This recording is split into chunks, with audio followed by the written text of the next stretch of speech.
এই সরকার কি আওয়ামী লীগের পুনর্বাসন করতে যাচ্ছে? এটার একটা উৎস আছে। আমার একটা বক্তব্যকে কেন্দ্র করে এই ধরনের প্রশ্ন কেউ কেউ করছেন।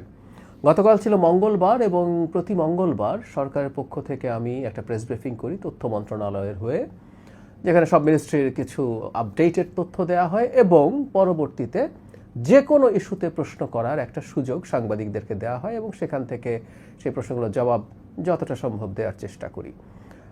সরকার ট্রান্সপারেন্ট থাকতে চায়, সেই কারণে এই যোগাযোগটা মিডিয়ার মাধ্যমে জনগণের সাথে সরকার করতে চেয়েছে এবং এখানে মাঝে মাঝেই কিছু প্রশ্ন আসে যেগুলো কেউ কেউ বিশেষ উদ্দেশ্যে করতে পারেন, কিন্তু তারপরও আমরা চাই সেগুলোকে ফেস করতে। একটা প্রশ্ন এসেছিল, সেটা হচ্ছে আওয়ামী লীগের লোকজন আসছে যে স্থানীয় সরকার নির্বাচন, সেখানে পার্টিসিপেট করতে পারবেন কিনা। মানে এতে যে জবাব আমি দিয়েছি যথেষ্ট ব্যাখ্যা করে দিয়েছি, এরপর আসলে খুব অস্পষ্টতা থাকার কারণ নেই। কিন্তু যে ঘটনাটা ঘটে ইদানিং সেটা হচ্ছে অনেকেই, অনেক মেইন স্ট্রিম মিডিয়ার কথাও বলছি, তারা আমার বক্তব্য থেকে একটা বাক্য নিয়ে তারা হেডলাইন করেন এবং সেই হেডলাইন দেখে অনেকে এর বেশি কিছু আর পড়েন না। যারা ফটো কার্ডও বানাচ্ছেন তারা তার নিচে সেই খবরটা দিচ্ছেন যেখানে আমার বক্তব্য থাকে। সবাই যে একইভাবে করছেন তা না, কেউ কেউ আবার এভাবে বলার চেষ্টা করছেন যে আওয়ামী লীগের লোকজনের নির্বাচনে, স্থানীয় সরকার নির্বাচনে পার্টিসিপেশন নিয়ে আমি যা বলেছি এরকম হেডলাইন করেও কেউ কেউ নিউজ করেছেন, তাতেও সমস্যা হয়নি। কিন্তু যে বললাম, ওই ফটো কার্ডগুলো দেখেই অনেকে সিদ্ধান্ত নিচ্ছেন এবং আমাকে অনেকে ব্যক্তিগতভাবেও জানতে চেয়েছেন আমি এ ধরনের কথা কেন বলেছি। একটু আসা যাক, একটু ক্ল্যারিফাই করা যাক। আমি ওখানে করেছি, আবারও আমি আমার এই চ্যানেলে একটু কথা বলে রাখা দরকার বলে মনে করছি। আমাকে প্রশ্ন করা হয়েছিল যে আওয়ামী লীগের লোকজন স্থানীয় সরকার নির্বাচনে পার্টিসিপেট করতে পারবেন কিনা। আমার জবাবটা খুব সহজ ছিল, সিম্পল ছিল। আমরা নিশ্চয়ই জানি স্থানীয় সরকার নির্বাচনে কোনো পার্টি পার্টিসিপেট করছে না। বেশ আগে একটা সময় এটা ছিল, কিন্তু মাঝখানে আওয়ামী লীগের সময় একটা আইনে পরিবর্তন করে যেটা করা হয়েছিল, স্থানীয় সরকার নির্বাচনগুলোর ক্ষেত্রে উপজেলা বা ইউনিয়নের চেয়ারম্যান বা পৌরসভা এবং সিটি কর্পোরেশনের মেয়রদের ক্ষেত্রে দল ছিল, দলীয় প্রতীকে নির্বাচন হতো। মেম্বার বা কাউন্সিলরের নির্বাচনটা ব্যক্তি করতেন, সেখানে কোনো দলের কোনো প্রতীক থাকতো না।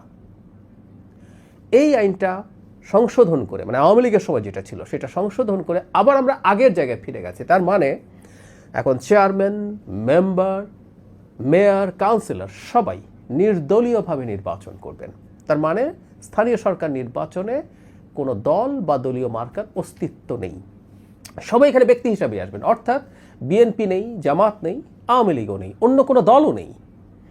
বিএনপি চেষ্টা করবে বা জামায়াত ইসলামের চেষ্টা করবে তাদের সমর্থিত একজন প্রার্থী দেওয়ার এবং মানুষের কাছে সেটা জানানোর যে উনি মূলত এই দলের মানুষ, মানুষ এভাবে জানবে। সেই মানুষটাকেও একটা ভিন্ন প্রতীক বরাদ্দ দেওয়া হবে, বিএনপির প্রার্থীকে, জামাতের প্রার্থীকে, সেটা দলীয় প্রতীক না।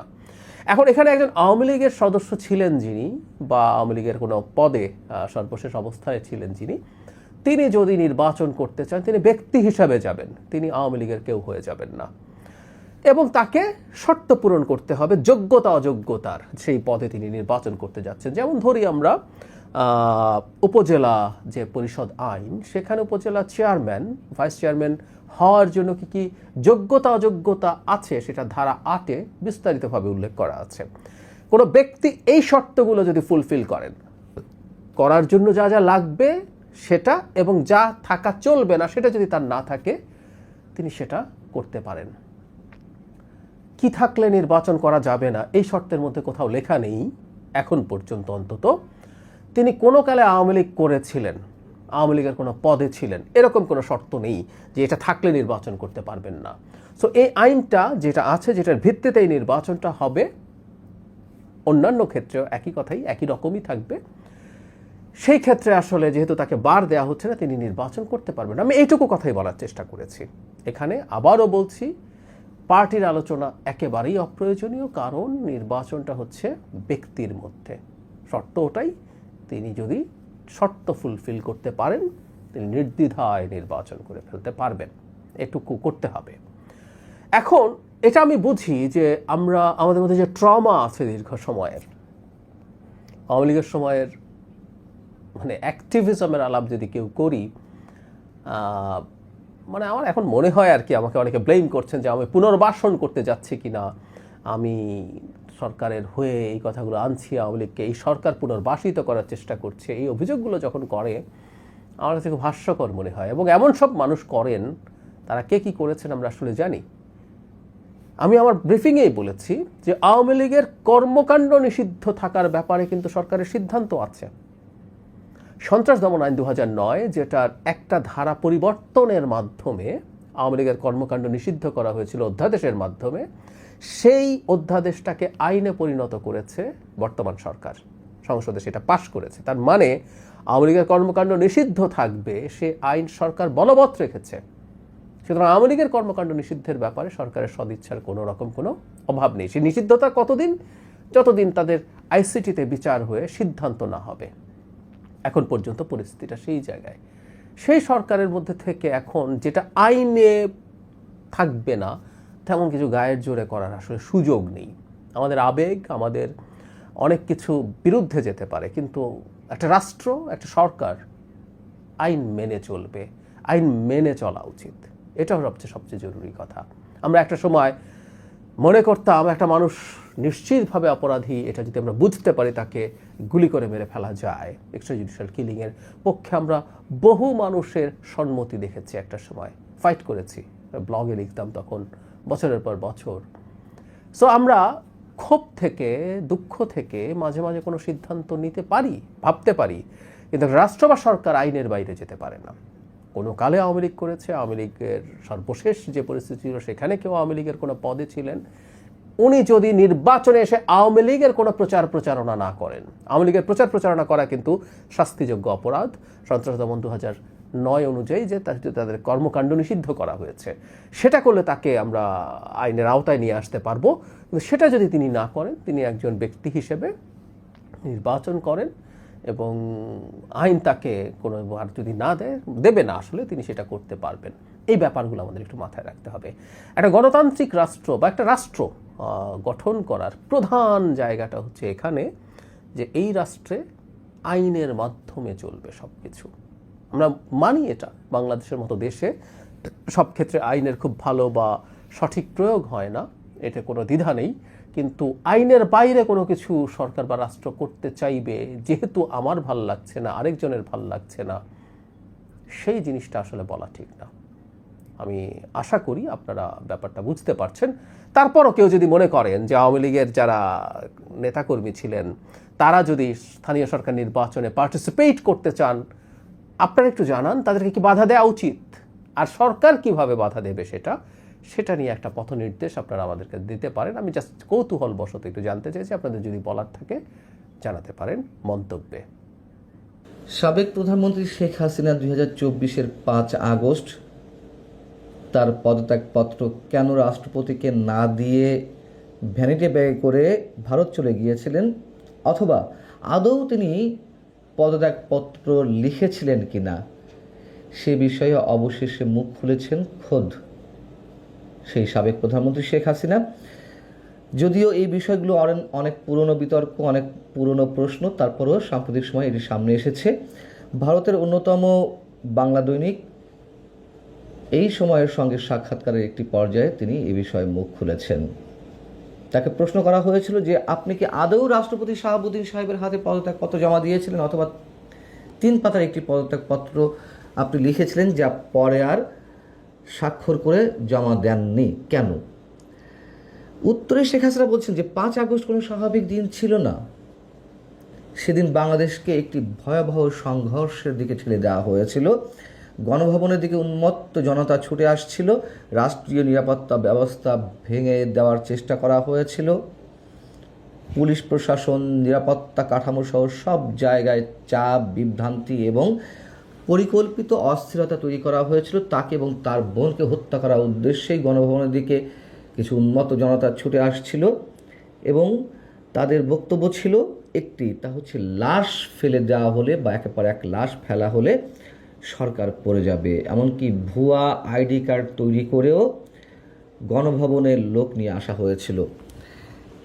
একটা পর্যায়ে এসে তিনি মূল প্রসঙ্গ বলছেন যে সেই অল্প সময়ে, অর্থাৎ তাকে 30 থেকে 40 মিনিটের মধ্যে গণভবন ছাড়তে হবে, সেই সময়ে বসে বসে পদত্যাগপত্র লেখার মতো কোনো সময় তার হাতে ছিল না। এবং তিনি বলছেন যে তিনি যে দেশ ছাড়বেন এই বিষয়টিও ততক্ষণ তিনি জানেন না। তিনি প্রস্তুতি নিচ্ছিলেন টুঙ্গিপাড়ায় চলে যাওয়ার। এবং একটা সময় তিনি বলছেন যে আমাকে পদত্যাগ করার সময় দেওয়া হয়নি। সংবিধান অনুযায়ী স্বহস্তে লিখিত পদত্যাগপত্র সশরীরে মহামান্য রাষ্ট্রপতির সামনে উপস্থিত থেকে তার হাতে তুলে দেওয়াটাই নিয়ম, কিন্তু সেই সুযোগ আমি পাইনি। গণভবন আক্রমণ করতে এলে আমার হাতের সাকুল্যে 30 থেকে 40 মিনিটের সময় ছিল, যার মধ্যে সেই স্থানটি ত্যাগ করতে হবে। তিনি যে পদত্যাগপত্র জমা দেননি এটি চরম সত্য, এটি নিয়ে কোনো বিতর্ক নেই। কিন্তু তিনি পদত্যাগপত্র আদৌ লিখেছিলেন কিনা, ভ্যানিটি ব্যাগে করে নিয়ে গিয়েছিলেন কিনা, এখন সে প্রশ্নটি এসেছে। তো রাষ্ট্রপতি থেকে শুরু করে সেনাপ্রধান কিংবা সচিবালয়ের দায়িত্বশীল কোনো কর্মকর্তার কাছেও এ ধরনের কোনো পদত্যাগপত্র খুঁজে পাওয়া যায়নি। এটাও তো চরম সত্য কথা, এটি প্রমাণিত সত্য। এমনকি 8 আগস্ট যেদিন ডক্টর ইউনূস শপথ নিলেন প্রধান উপদেষ্টা হিসেবে, তার আগে সুপ্রিম কোর্টের প্রধান বিচারপতি একটি নির্দেশনা দিয়েছিলেন সংবিধানের 106 অনুচ্ছেদ অনুযায়ী। সে বিষয়ে আইন উপদেষ্টা একটা সময় দেশের জনগণকে বললেন যে সুপ্রিম কোর্টের আপিল বিভাগ থেকে জানতে চাওয়া হয় এই পরিস্থিতিতে করণীয় কী। সংবিধানের 106 অনুচ্ছেদ অনুযায়ী উদ্দেশ্যমূলক এখতিয়ার প্রয়োগ করে জানতে চাওয়া হয়। সেটার পরিপ্রেক্ষিতে তৎকালীন সুপ্রিম কোর্টের প্রধান বিচারপতি এবং সব বিচারপতি মিলে 106 অনুচ্ছেদের অধীনে মতামত দেন রাষ্ট্রপতির রেফারেন্সের ভিত্তিতে, অর্থাৎ রাষ্ট্রপতির সম্মতিতেই সব কিছু হবে। তো সেই রেফারেন্সের যে পত্র, তাতে উল্লেখ ছিল যে দেশের বর্তমান উদ্ভূত পরিস্থিতিতে যেহেতু প্রধানমন্ত্রী পদত্যাগ করেছেন, তারপর আরও অন্য জিনিস লেখা ছিল যে এই বিষয়গুলো তো ডাহা মিথ্যা কথা। তার কারণ এই যে প্রধান বিচারপতি সহ অন্যান্য বিচারপতিরা মিলে, সবাই মিলে ঐকমত্যের ভিত্তিতে তারা মতামত দেন। ওই সময় তো রাষ্ট্রপতি সেনানিবাসে আশ্রয়ে ছিলেন, আরও কোনো বিচারপতি ছিল, এটিও পুরনো বিতর্ক। তো শেখ হাসিনার বক্তব্যই সম্ভবত সঠিক, তিনি কোনো পদত্যাগপত্র লেখারই সময় পাননি। এবং তার চেয়ে বড় বাস্তবতা হচ্ছে তিনি আদৌ কোনো পদত্যাগপত্র লিখেছেন কিনা, লিখে থাকলেও সেটি কেন জমা দিতে পারেননি। বড় বাস্তবতা হচ্ছে যে এগুলোর এখন আর কোনো দরকার নেই। তার কারণ তিনি পদত্যাগপত্র লিখে তার জমা দিলেও তিনি প্রধানমন্ত্রী নেই, তিনি জমা দিলেও প্রধানমন্ত্রী অবস্থায় নেই বা সেই সরকার নেই, এটাই চরম বাস্তবতা। শেখ হাসিনা এই সময়ে দেওয়া সাক্ষাৎকারে আরও বেশ কিছু বিষয়ে কথা বলেছেন, দলের পুনর্গঠন, দলের নেতৃত্বে পরিবর্তন ইত্যাদি এই বিষয়ে। সেখানে প্রশ্ন ছিল যে পরিবর্তিত পরিস্থিতিতে আওয়ামী লীগের পদাধিকারীদের পরিবর্তন করে নতুন দায়িত্ব বন্টনের কথা ভাবছেন কিনা এবং অসুস্থ ও অশক্ত নেতাদের সরিয়ে তরুণদের নেতৃত্বে আনার পরিকল্পনা আপনার রয়েছে কিনা। তো তিনি বলছেন যে আওয়ামী লীগ একটা শুদ্ধিকরণ প্রক্রিয়ার মধ্য দিয়ে যাচ্ছে। যারা আদর্শের জন্য এই দলে ছিলেন তারা আজকের দুর্দিনে আরও দৃঢ়ভাবে পাশে রয়েছেন এবং তারাই থাকবেন দলের নেতৃত্বে। আর যারা ব্যক্তিগত সুবিধা এবং ক্ষমতার আশায় ছিলেন তারা ইতিমধ্যে ভোল পাল্টে ফেলেছেন, অনেকে চুপ করে গেছেন। এটা দলকে দুর্বল করেনি, বরং দলকে খাঁটি করেছে। অর্থাৎ তিনি মানুষজন বা তার নেতাদের চিনতে পারছেন, বেশ ভালো কথা তিনি যদি চিনতে পেরে থাকেন। এবং তিনি বলছেন যারা দায়িত্ব পালন করতে পারবেন না, যারা কর্মীদের পাশে দাঁড়াতে পারবে না, যারা কঠিন সময়ে দলের পাশে ছিল না, সংগঠনকে ধরে রাখতে পারেনি, তাদের বিষয়ে দলীয় কাঠামোর মধ্যেই সিদ্ধান্ত নেওয়া হবে। তার এই বক্তব্য ভালো অবশ্যই, কিন্তু একটি কথা চারদিক থেকে তো প্রশ্ন আকারে ওঠে। যেই শেখ পরিবারের অনেক সদস্যের কারণে আজকে আওয়ামী লীগের এই অবস্থা, লুটপাট থেকে শুরু করে নানান অপকর্মের অভিযোগ রয়েছে শেখ পরিবারের অনেক সদস্যের বিরুদ্ধে, তাদের বিষয়ে তিনি কী সিদ্ধান্ত নিতে যাচ্ছেন?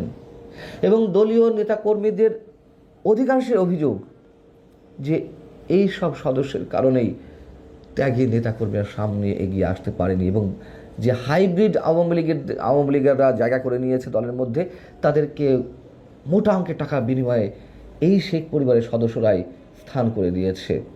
আর টাকা পাচারের অভিযোগ তো রয়েছেই। কেন শেখ হাসিনা তার পরিবারের সদস্যদের, তার পরিবার সদস্য বলতে তার যারা চাচাতো খালাতো মামাতো ভাই বোনেরা আছেন, কিংবা শেখ পরিবারের অন্যান্য সদস্যরা, তার নিজের যে দুই সন্তান, এমনকি তার বোন শেখ রেহানা, তাদের বিরুদ্ধেও কি কম অভিযোগ? নিশ্চয়ই না। এবং অনেকে বলে থাকে যে শেখ হাসিনা তার পরিবারের কাছে অনেক বেশি দুর্বল।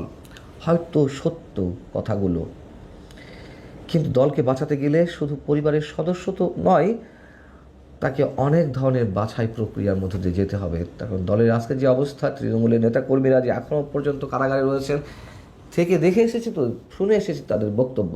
আমি জানি না দলের শীর্ষ নেতৃত্ব তাদের বক্তব্য কতটা শোনার চেষ্টা করছেন, বা এখনও পর্যন্ত যারা অসহায় অবস্থায় নানান ধরনের একটা রোমহর্ষক অবস্থার মধ্যে দিয়ে দিন কাটাচ্ছে, তাদের মতামত তারা শোনার চেষ্টা করছেন কিনা।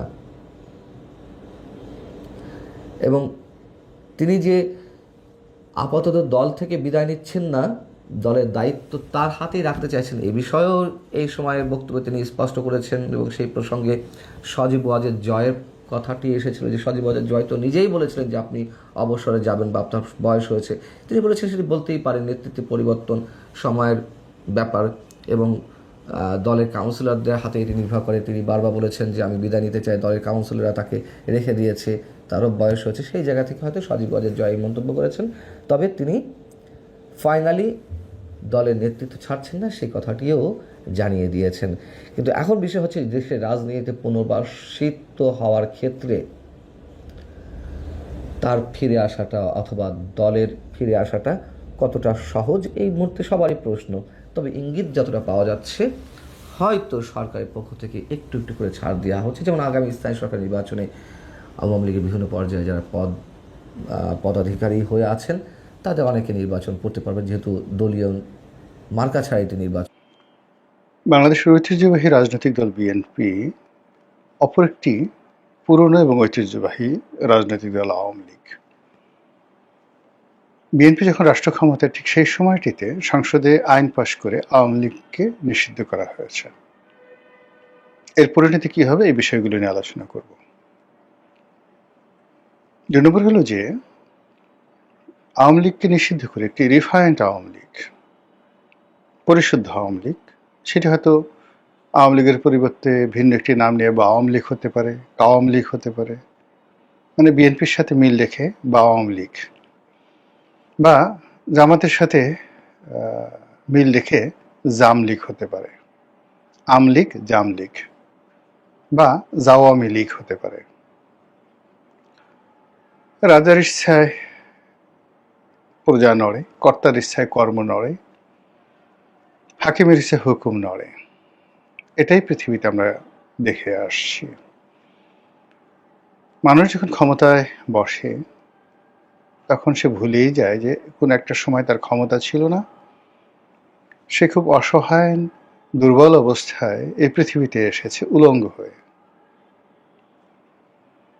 আর এমন একটা সময় আসবে যখন সে আবার দুর্বল হয়ে পড়বে, বোধ থাকবে না, শিশুর মতো হয়ে যাবে, বিশাল একটা শরীর নিয়ে অবধ শিশুর মতো আচরণ করে একসময় কবরে যাবে। আর কিয়ামতের দিন তাকে ঠিক এই পৃথিবীতে যেভাবে উলঙ্গ করে তাদেরকে পাঠানো হয়েছিল, একইভাবে কিয়ামতের ময়দানে সবাইকে, ইচ অ্যান্ড এভরিবডি, উলঙ্গ করে, ন্যাংটো করে আল্লাহ রাব্বুল আলামিন কিয়ামতের ময়দানে তাদেরকে উঠাবেন। ইয়াউমা হুম বারিজুনা লা ইয়াখফা আলাল্লাহি মিনহুম শাইউন লিমানিল মুলকুল ইয়াউম লিল্লাহিল ওয়াহিদিল কাহ্হার। কিয়ামতের ময়দানে আল্লাহ রাব্বুল আলামিন তার বান্দাদেরকে জিজ্ঞাসা করবে যে আজকের এই দিনের রাজত্ব কার। তো এই বিষয়গুলো কোরআনে বলা আছে, অন্যান্য ধর্মগ্রন্থ বলা আছে, একটু 19-20 করে, কিন্তু আমরা সেটা বিশ্বাস করি না। আওয়ামী লীগ যখন ক্ষমতায়, তখন জিয়াউর রহমানের মাজার সরাতে হবে, সেই জিয়াউর রহমানকে, বেগম জিয়াকে, তারেক জিয়াকে গালাগাল করতে হবে। জাতীয় পার্টি যখন ক্ষমতায়, তখন বিএনপি এবং আওয়ামী লীগ দুটো দলকে শেষ করতে হবে। বিএনপি যখন ক্ষমতায়, তখন জাতীয় পার্টি, আওয়ামী লীগ দুটো দলকে শেষ করতে হবে। এই ধারাবাহিকতা যখন চলছিল, এর মধ্যে একটা অবিস্মরণীয় বিপ্লব হয়ে গেল। সেই বিপ্লবের সময়টি তো যে ঘটনাটি ঘটেনি, সেটি গণতান্ত্রিক নামধারী বা গণতন্ত্রের বেশধারী বর্তমান বিএনপি সরকার, সেই জমানাতে আওয়ামী লীগকে নিষিদ্ধ করা হলো। ভালো কথা। এখন আওয়ামী লীগকে নিষিদ্ধ করে আওয়ামী লীগকে কি শেষ করে দেওয়া যাবে? দুটো উদাহরণ দিলে বুঝতে পারবেন যে সংগঠনগুলো, যেমন ধরেন আইএস, নকশাল, আল কায়েদা, যাদের জীবনটা শুরু হয় যাকে বলা হয় সন্ত্রাসী কর্মকাণ্ড দ্বারা, হত্যা দ্বারা, গুম দ্বারা, যেমন পূর্ব বাংলার সর্বহারা পার্টি আমাদের দেশে, এই সংগঠনগুলো নিষিদ্ধ করা যায়। নিষিদ্ধ করলে তারা আবার গড়ে উঠবে এরকম ঘটনা পৃথিবীতে নেই। সেই অর্থে আওয়ামী লীগ কি আন্ডারগ্রাউন্ডের কোনো নিষিদ্ধ সংগঠন কিনা, জেএমবি কিনা, হরকাতুল জিহাদ কিনা? এটা হলো প্রথম প্রশ্ন। কোনো রাজনৈতিক দলকে কখনো নিষিদ্ধ করে নির্মূল করা যায়নি। যেমন আমাদের দেশে কয়েকটি বড় বড় রাজনৈতিক দল নির্মূল হয়ে গেছে। মুসলিম লীগ নির্মূল হয়ে গেছে, খেলাফতে রব্বানি নির্মূল হয়ে গেছে, কৃষক শ্রমিক প্রজা পার্টি যেটা করেছিলেন সেটা বাংলা ফজলুল হক নির্মূল হয়ে গেছেন। নির্মূল না, ঠিক সেই দলগুলোর অস্তিত্ব নাই। নির্মূল মানে কাউকে একেবারে মূল থেকে টেনে ছুঁড়ে ফেলে দেওয়া, নট লাইক দ্যাট। মানে এই দলগুলো ভ্যানিশ হয়ে গেছে। তারপর খেলাফতে রব্বানি পার্টি, তারাও বিলুপ্ত হয়ে গেছে। মাওলানা আব্দুল হামিদ খান ভাসানীর এত বড় দল, জাসদ বেশ কয়েকটা ভাগে বিভক্ত হয়ে নিবু নিবু করছে। কমিউনিস্ট পার্টির যে বিশাল দাপট, সেটি এখন কোনো মতে ধুক ধুক করে জ্বলছে। অন্যদিকে বাসদ সহ অন্যান্য ছোট ছোট যে সকল দল আছে, তাদের অবস্থা বেশি একটা ভালো নয়। তো আমি যতটুকু পড়েছি সেটা হলো যে কখনো নেতৃত্ব সংকটে, কখনো পলিটিক্যাল যে তাদের যে ধ্যান ধারণা, চিন্তা চেতনা, এগুলোকে জনগণ আর গ্রহণ করতে চায় না। কখনো সমাজের বিবর্তন হয়, কখনো পরিবর্তন হয়। সেই পরিবর্তনের সঙ্গে রাজনৈতিক দলগুলো তাদের যে আইডিওলজি, চিন্তা চেতনা, কর্ম ইত্যাদি একত্র না করার কারণে অনেক রাজনৈতিক দল সারা দুনিয়াতে বিলুপ্ত হয়। আওয়ামী লীগ সেরকম অবস্থায় পড়েছে? যদি না হয়, আওয়ামী লীগ বিলুপ্ত হবে না। আর আওয়ামী লীগ যদি নিজেদেরকে মনে করে যে না, তারা সর্বজ্ঞানী এবং পরিবর্তিত পরিস্থিতির সঙ্গে, এই যে একটা নতুন জেনারেশনে এসছে, এই যে একটা নতুন পরিস্থিতির সৃষ্টি হয়েছে, নতুন একটা এনভায়রনমেন্ট তৈরি হয়েছে, এটার সঙ্গে সামঞ্জস্য যদি আওয়ামী লীগ করতে না পারে, আওয়ামী লীগকে নিষিদ্ধ করতে হবে না, আওয়ামী লীগ এমনি নিষিদ্ধ হয়ে যাবে বা বিলুপ্ত হয়ে যাবে। অন্যদিকে যদি রাষ্ট্রের সর্বশক্তি নিয়োগ করে আরও দুনিয়ার অনেকগুলো রাষ্ট্রকে একত্র করা হয়, সবাই মিলে যদি চেষ্টা করে, তবু আওয়ামী লীগকে নিষিদ্ধ করা যাবে না, যদি এটির নেতৃত্ব থাকে, এটির রাজনৈতিক যে আদর্শ সেটি থাকে, এটির অ্যাডাপশন ক্ষমতা থাকে, এটির রিনোভেশন ক্ষমতা থাকে, তাহলে এটি টিকে যাবে বেটার দ্যান বিফোর, আগের চাইতে, অন্য যে কোনো সময়ের চাইতে। আওয়ামী লীগ ক্ষমতা হারা হয়েছে প্রায় 2 বছর হলো, বা 2 বছরের চেয়ে বেশি।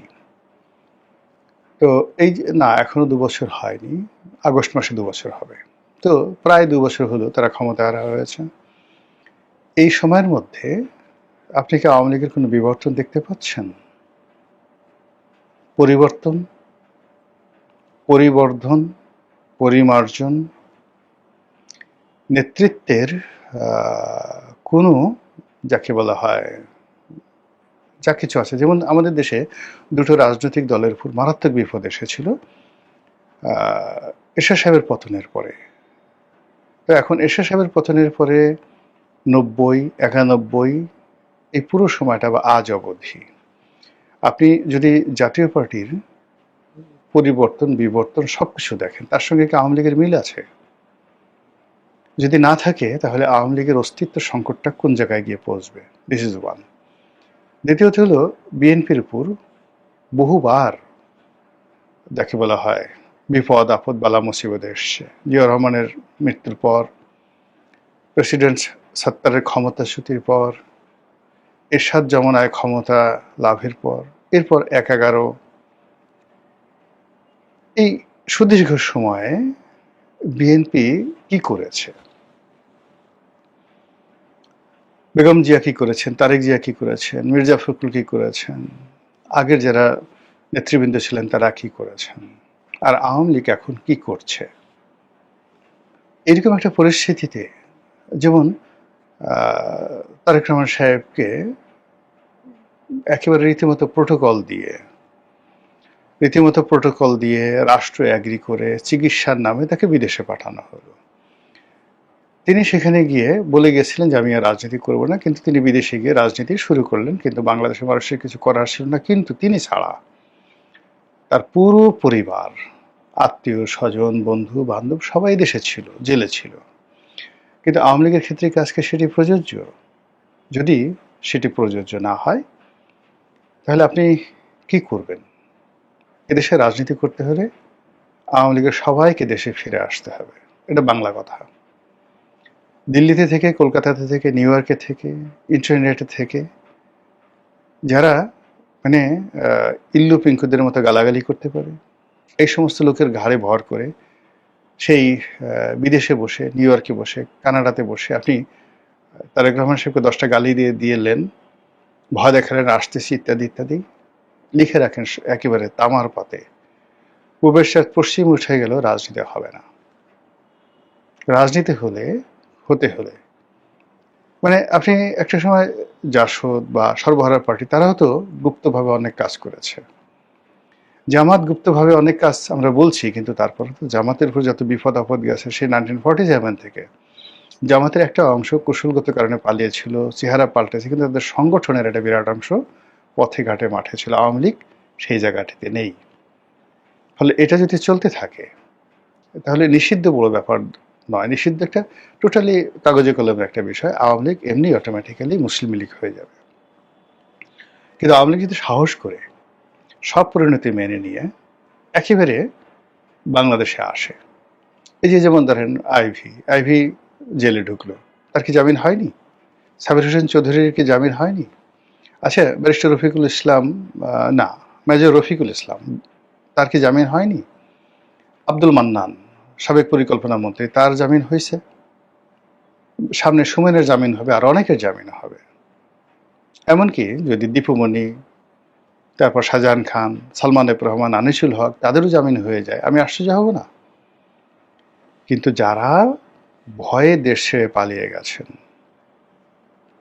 মানে তাদের ভয় ক্রমশ বাড়তে থাকবে, তাদের দুর্নাম ক্রমশ ছড়াতে থাকবে, আতঙ্ক ছড়াতে থাকবে, তারা দিন দিন ভিক্ষুক হয়ে যাবেন। মানে যত টাকা চুরি চামারি করেছেন এগুলো সব শেষ হয়ে যাবে, পথের ফকির হয়ে যাবেন।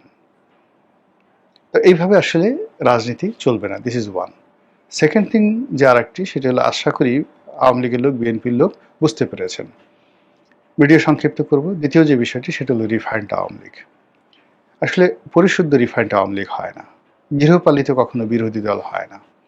বৃহৎ শক্তির সঙ্গে ছোট শক্তি যেভাবে আপনি যুক্ত করেন না কেন, মুহূর্তের মধ্যে সেটা শেষ হয়ে যায়। আওয়ামী লীগের সঙ্গে এভাবে যারা দাবিদারি করার চেষ্টা করেছে, জাতীয় পার্টি, হাসানুল হক ইনু, রাশেদ খান মেনন, মঈনুদ্দিন খান বাদল, এই সমস্ত লিজেন্ড বড় বড় নেতা, তাদের দল, রাজনীতি, ব্যক্তিত্ব সব শেষ হয়ে গেছে। সেই তুলনায় বর্তমান সরকারের সঙ্গে যারা মানে তেলবাজি করছেন, যারা সরকারের পার্ট হয়েছেন, তারা মানে যদি একজন আপনি হাসানুল হক ইনুর বর্ণাঢ্য ক্যারিয়ার ধরেন, সেই তুলনায় এখন এই সরকারের সাথে যারা আছেন তারা অবোধ শিশু, দুধ দাঁত উঠে না এখন অনেকের। তো এরশাদের সঙ্গে যারা কোলাবোরেশন করেছেন,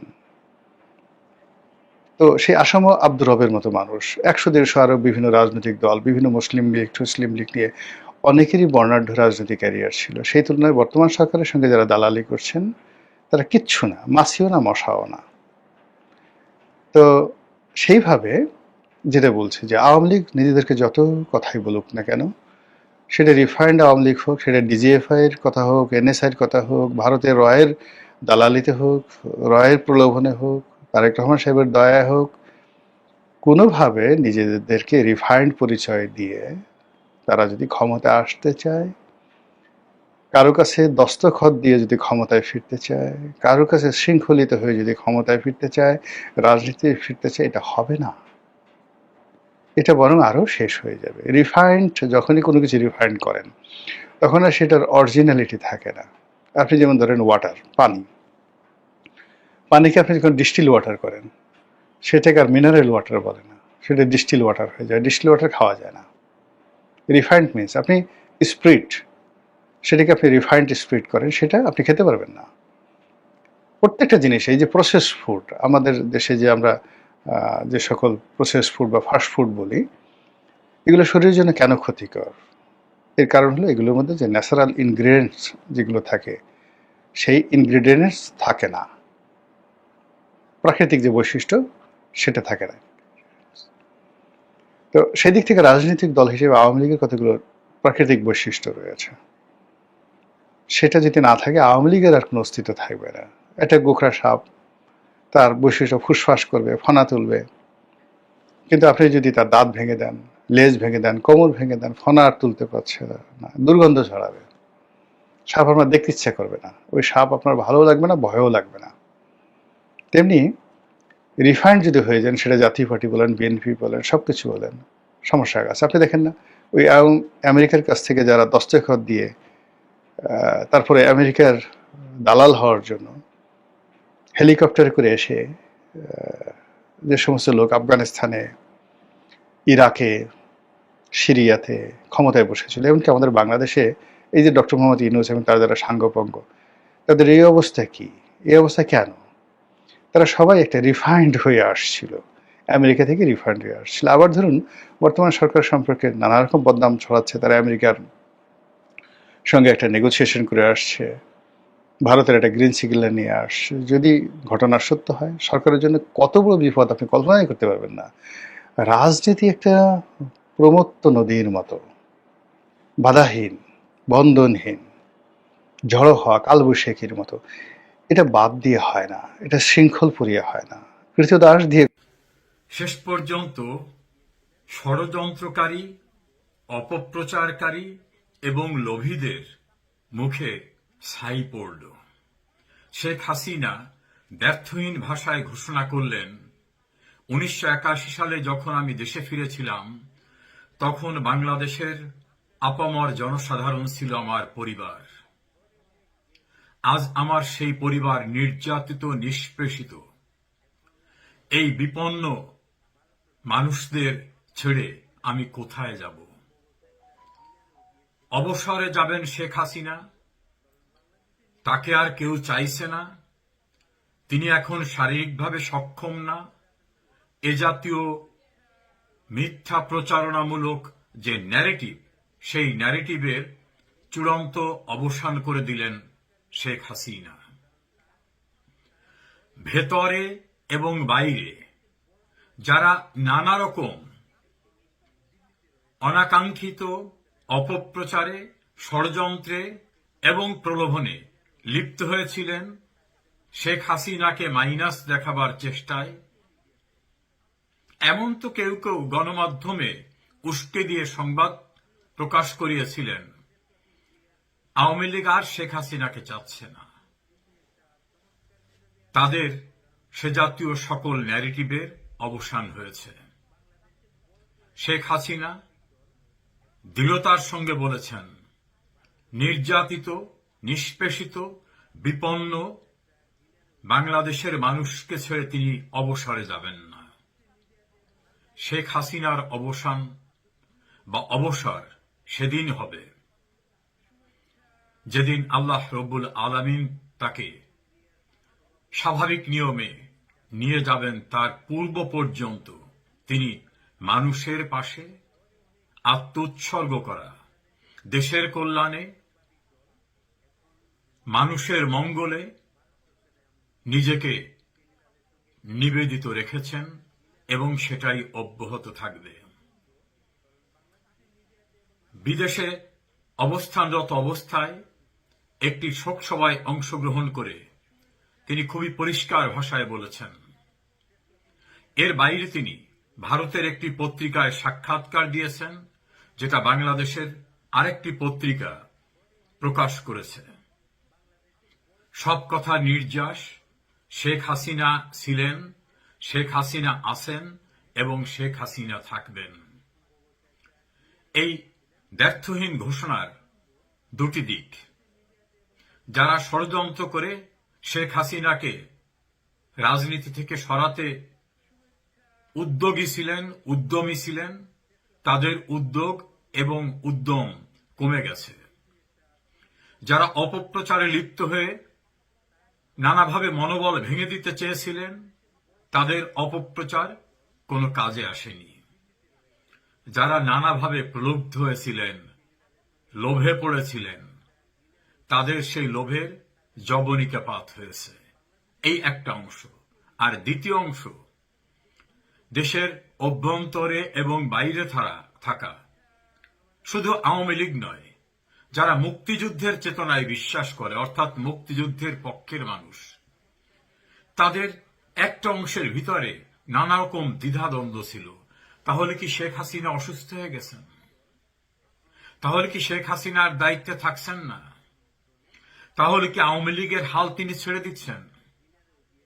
তাহলে কে হবেন দ্বিতীয় নেতা? কার নেতৃত্বে মুক্তিযুদ্ধের বাংলাদেশ আবার তার ঋতগৌরব পুনরুদ্ধার করবে? তাদের কাছে এখন স্পষ্ট, নেতা একজনই, সেটা শেখ হাসিনা। আর যারা আছেন, আমরা সবাই কর্মী। আওয়ামী লীগের প্রাণ শেখ হাসিনা, আওয়ামী লীগের নিউক্লিয়াস শেখ হাসিনা, আওয়ামী লীগের ক্যাপ্টেন শেখ হাসিনা। আওয়ামী লীগকে 21 বছরের রাজপথে থাকা বিপর্যস্ত অবস্থা থেকে ফিরিয়ে এনে রাষ্ট্র ক্ষমতায় প্রতিষ্ঠিত করেছিলেন যিনি, তিনি শেখ হাসিনা। বঙ্গবন্ধুর খুনিদের দাম্ভিকতা চূর্ণ করে বিচারের কাঠগড়ায় দাঁড় করিয়েছিলেন যিনি, তিনি শেখ হাসিনা। যুদ্ধ অপরাধীদের ভয়াল হুঙ্কারকে নিশ্চিহ্ন করে দিয়ে তাদের বিচারের মুখোমুখি করেছিলেন যিনি, তিনি শেখ হাসিনা। বিপর্যস্ত বাংলাদেশকে মুক্তিযুদ্ধের চেতনায় ঘুরে দাঁড়িয়ে জয় বাংলা স্লোগান প্রকম্পিত করার যে ক্যাপ্টেন, তিনি শেখ হাসিনা। শেখ হাসিনাকে মাইনাস করে নানাভাবে আওয়ামী লীগের ভাগাভাগি করার চেষ্টা তো কম হয়নি। নানাভাবে যারা করেছেন তারা অনেক ভালো সংগঠক ছিলেন, কর্মীদের কাছে খুব গ্রহণযোগ্যতা ছিল। অনেকে হয়তো ভুলে গেছিলেন যে তাদের সবকিছুর উৎস তারা আওয়ামী লীগের হওয়ার কারণে তাদের এত যোগ্যতা। বিভাজিত করে, গ্রুপিং করে এক পর্যায়ে তারা বুঝতে পেরেছেন আওয়ামী লীগহীন কোন হেভি ওয়েটের কোনো মূল্য নেই, কোনো মূল্য নেই। বারবার সেটা প্রমাণিত হয়েছে। ফলত আওয়ামী লীগের বাইরে গিয়ে এবং বঙ্গবন্ধুর আদর্শ, বঙ্গবন্ধুর উত্তরসূরির বাইরে গিয়ে ভেতরে এবং বাইরে যারাই ষড়যন্ত্র করেন, অপপ্রচার চালান, প্রলুব্ধ হন, তাদের বাস্তবে ফলাফল 0 এবং -0। আওয়ামী লীগ মানে শেখ হাসিনা, শেখ হাসিনা মানে আওয়ামী লীগ। বিদ্যমান রাজনীতিতে আওয়ামী লীগ এবং শেখ হাসিনা পরস্পর অবিচ্ছেদ্য সত্তা। আমরা সবাই কর্মী। দেশের কোটি কোটি ধর্মের, রাজনীতির বিভিন্ন রকম ভাবে বিভাজিত মানুষগুলো একটি জায়গায় ঐক্যবদ্ধ। মুক্তিযুদ্ধের চেতনার হাল ধরার জন্য শেখ হাসিনার কোনো বিকল্প নেই। আজ সেটা ব্যর্থহীন ভাষায় শেখ হাসিনা ঘোষণা দেওয়ায় প্রাণ ফিরে পেয়েছে। মানুষের স্পৃহা, উদ্যম, আকাঙ্ক্ষা 10 ডিগ্রি সামনে এগিয়ে গেছে এবং সেটা শেখ হাসিনাকে নিয়ে। শেখ হাসিনা যে খুব তাড়াতাড়ি ফিরছেন তার আরো একটা ইঙ্গিত দিলেন। আজকে এই সময়ের অনলাইন ভার্সানে অনমিত্র একটা সাক্ষাৎকার দিয়েছে ইমেল মারফত। সেখানে ওনাকে জিজ্ঞেস করা হয়েছে যে আপনি কি কোনো অবসর টবসর নেওয়ার পরিকল্পনা করছেন। সেখানে উনি পরিষ্কার জানিয়ে দিয়েছেন অবসর ভাবনা খারিজ, দুঃসময়ে মানুষের পাশে থাকতে চান হাসিনা। নয়াদিল্লি থেকে এই সময়কে দীর্ঘ সাক্ষাৎকার দিয়েছেন বাংলাদেশের প্রাক্তন প্রধানমন্ত্রী শেখ হাসিনা। গণভবন ছেড়ে আসা ইস্তফা না দেওয়ার কারণ থেকে বর্তমান সরকারের মূল্যায়ন, নিজের দলের ভবিষ্যৎ পরিকল্পনা সব বিষয়ে খোলামেলা সবিস্তার কথা বলেছেন শেখ মুজিব কন্যা। আজ তার প্রথম পর্ব। সেখানে এক জায়গায় উনি বলছেন